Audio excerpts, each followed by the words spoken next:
अजय शुक्ला जी जो सीन बन रहा है पूरे देश का, वो सीन अचानक नीतीश कुमार क्या तकदीर है।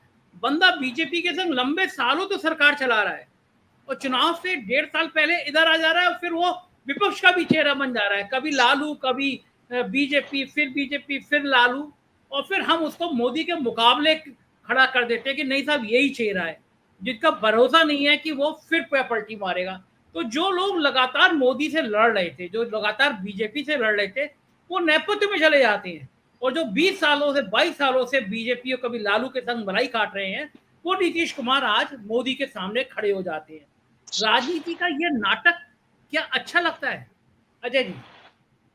बिल्कुल नहीं अच्छा लगता है। और मैं समझता हूं कि नीतीश कुमार की यदि छवि पर चर्चा करेंगे तो देश के दूसरे हिस्सों में जाना पड़ेगा। हिंदुस्तान सिर्फ बिहार नहीं, हिंदुस्तान बहुत बड़ा है, उससे बहुत बड़ा उत्तर प्रदेश है, उससे बहुत दूसरे और तमाम सारे प्रदेश हैं। तो नीतीश कुमार की स्वीकार्यता जो है, पहली बात अपने ही प्रदेश में नहीं है, और इसका उदाहरण विधानसभा चुनाव था। विधानसभा चुनाव में उनके जो घटी सीटें, वो इस बात का सबूत है कि जब वो मिल करके लालू और वो पूरा महागठबंधन लड़े थे तब वो कितनी सीटें लाए थे, और उसके बाद में जब भाजपा के साथ में मिल करके लड़ते हैं तब कितनी सीटें लाए। तो असल में क्या है कि नीतीश कुमार सिर्फ मलाई खाने वाले नेता हैं, और उसके लिए ऐसा नहीं है। जब समाजवाद का जब दौर था, जब उन्होंने लड़ाई लड़ी होगी, जो भी कुछ किया होगा, लेकिन एक इतिहास को भी समझ। नीतीश कुमार के बाप भी विधायक थे, कांग्रेस के विधायक थे, उनकी टिकट कटी थी। और जानते हैं आप टिकट किस कारण से कटी थी? टिकट कटी थी क्योंकि लाल बहादुर शास्त्री की जो है उनको टिकट देनी थी, और इसलिए इनकी टिकट कटी थी। तो साहब उसको लेके उन्होंने विद्रोह किया था कांग्रेस। तो उस स्थिति में जो सारी चीजें हैं, तो ये सारी चीजें हैं, कोई ऐसा नहीं। और बेसिकली तो हिंदुस्तान में चाहे जो भी दल हो, चाहे समाजवादी हो या कोई भी हो, सबका जन्म कांग्रेस से हुआ है। इवन आरएसएस का जन्म कांग्रेस से हुआ है, तो इसलिए नहीं कह सकते, लेकिन वो अलग विषय है। लेकिन नीतीश कुमार कभी विश्वसनीय चेहरा नहीं बन सकते, नंबर एक।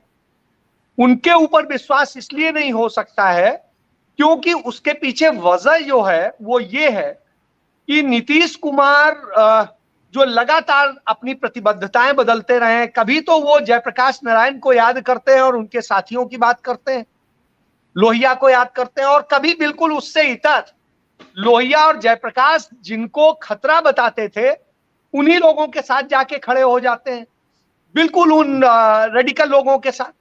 तो कभी वो कहते हैं सुशासन की बात, और लालू यादव और उनके परिवार को वहां राज्य के लिए सबसे बड़ा खतरा बताते हैं, और कभी आकर के कहने लगते हैं कि नहीं नहीं सब बहुत अच्छा है और सारी चीजें। तो एक है ना कि स्वांतः सुखाय की राजनीति वो करते हैं कि कहां उनको सुख प्राप्त हो रहा है उसकी करते हैं।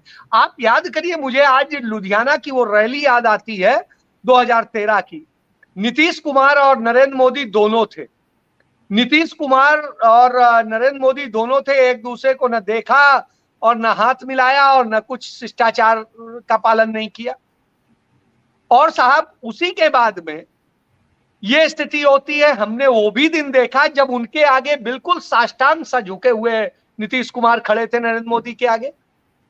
तो जिसका कैरेक्टर ये हो वो चेहरा बन सकता है, लड़ सकता है। यह इससे बड़ा और दुर्भाग्य देश का कुछ नहीं हो सकता है। तो इसलिए वास्तविकता में देखना पड़ेगा लड़ने वाले लोग कौन है, और ये लोकतंत्र के लिए बहुत जरूरी है कि लड़ने। अब मान लीजिए डॉक्टर सुनीलम है, हमारे साथ है, वो जिंदगी भर लड़ते रहे, तो लड़ने वाले व्यक्ति को हम नहीं कह सकते कि वो गद्दार हो सकता है। लेकिन यदि यही ये मलाई खाने के लिए इधर उधर छटकते रहे होते तो निश्चित रूप से मैं कहता कि ये गद्दार हो सकते हैं, ये लोकतंत्र के रक्षक नहीं हो सकते।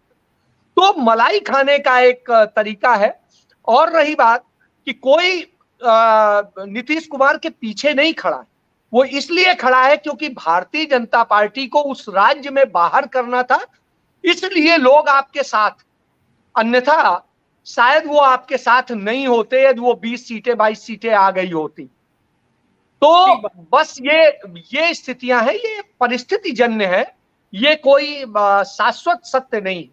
और इस बात को समझते हुए एक चीज है, हो सकता है मेरे उसमें वो हो कि वो विधायक का चुनाव लड़ने वाले थे या थे विधायक, इसको लेके कंफ्यूजन हो सकता है, लेकिन वो कांग्रेस के नेता थे और टिकट का मसला था जिसमें लाल बहादुर शास्त्री के परिवार को टिकट दे दी गई थी और इस कारण से वो कांग्रेस छोड़ के गए थे। जी बिल्कुल बिल्कुल ठीक है अजय जी धर्मेंद्र जी ने एक लाइन तो बहुत अच्छी की, नैरेटिव, बीजेपी नैरेटिव बनाती है। और आज मैं देख रहा था, आज थोड़ा टाइम स्पेयर था, मैं कुछ काम करते करते मैंने देश का सबसे तेज चैनल, सबसे बड़ा चैनल आज तक लगाया।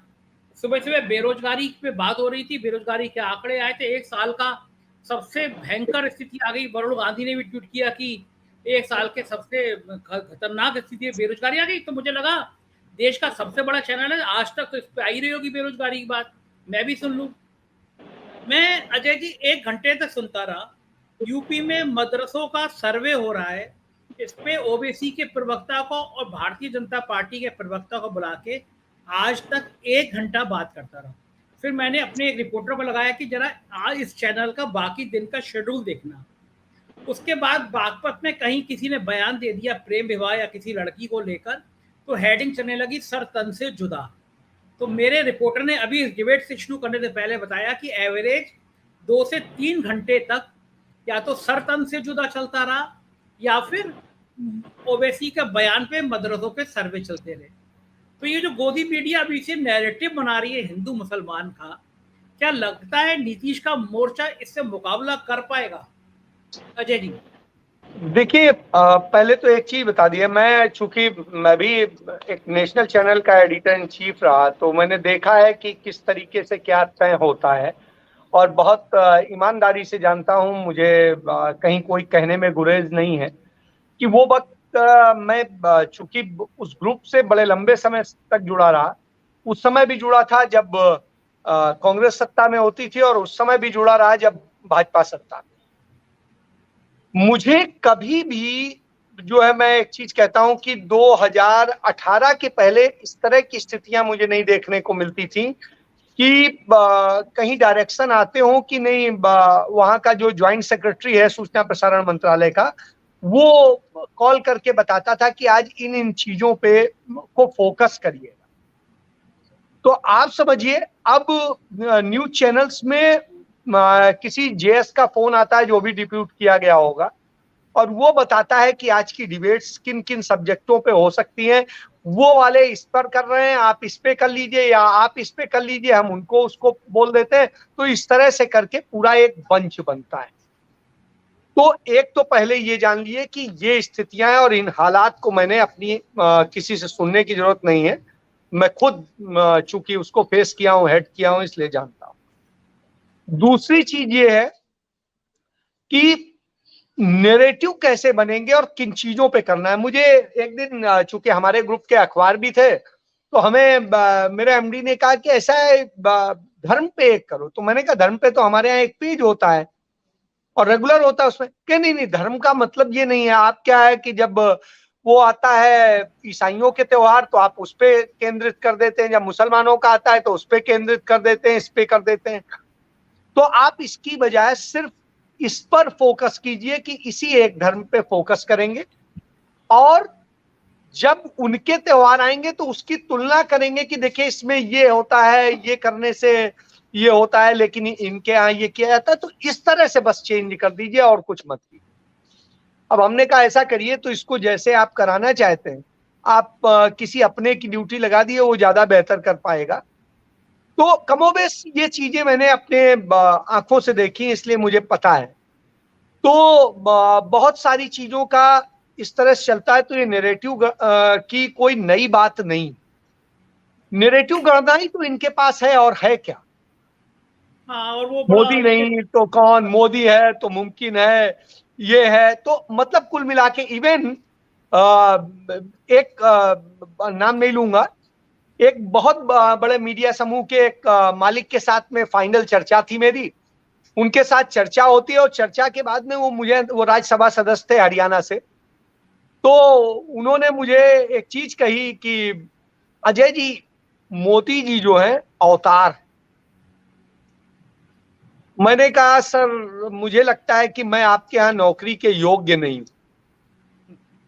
आप कल के दिन मुझे नौकरी से निकालें, उससे अच्छा है कि मैं ही नौकरी ना ज्वाइन करूं आपके यहाँ। तो मेल पे जो हमारी उनकी कन्वर्सेशन हुई है वो जब हम मिलेंगे तो आपको दिखाऊंगा। बिल्कुल सही तो है, बिल्कुल सही उसके बाद में मैंने धन्यवाद किया, मैंने कहा भाई मैं सुखी हूं और मैंने इस प्रोफेशन को नौकरी के लिए नहीं ज्वाइन किया, मैंने इस प्रोफेशन को न पैसे के लिए ज्वाइन किया और न मैंने किसी और चीज, लेकिन भगवान ने मुझे इस प्रोफेशन में सब कुछ दिया, पद भी दिया। अब किसी 14 चैनलों का और 2 अखबारों का और डिजिटल के तमाम प्लेटफॉर्म का इतने का यदि एडिटर इन चीफ रहा हूं तो मेरे लिए तो मतलब बहुत बड़ी बात थी। मैंने तो सोचा भी नहीं था कभी। आपकी पत्रकारिता हम सब लोगों के लिए एक प्रेरणादायक बात भी है और हम ऐसे पत्रकारों की देश में जरूरत भी है। तो अच्छी चलिए छोड़िए वो बातें नहीं है। बात इतनी सी है कि जब इस तरह की बातें होती तो एक चीज जान, भारतीय जनता पार्टी में सुबह से लेकर रात तक, और उनके वही नहीं, उनके तमाम अनुषांगिक संगठन और आरएसएस के जो 56 संगठन हैं वो मिल करके रोज सिर्फ यही करते हैं सुबह से रात तक कि हाँ कैसे क्या नैरेटिव गढ़ना है, और इसके लिए हर तरह के काम करते हैं, चाहे उनके सेवा के कार्य हो चाहे दूसरे हो, तो इससे कोई फर्क नहीं पड़ने वाला। इसके बावजूद इतनी बड़ी कोशिश जो वो पिछले तकरीबन 100 साल, क्योंकि 2 साल बाद 100 साल हो जाएंगे, इतने सालों से यही काम कर रहे हैं, और ये करने के बाद भी आज वो 40% के वोट पर अभी नहीं पहुंच सके। बिल्कुल ठीक बात है जी।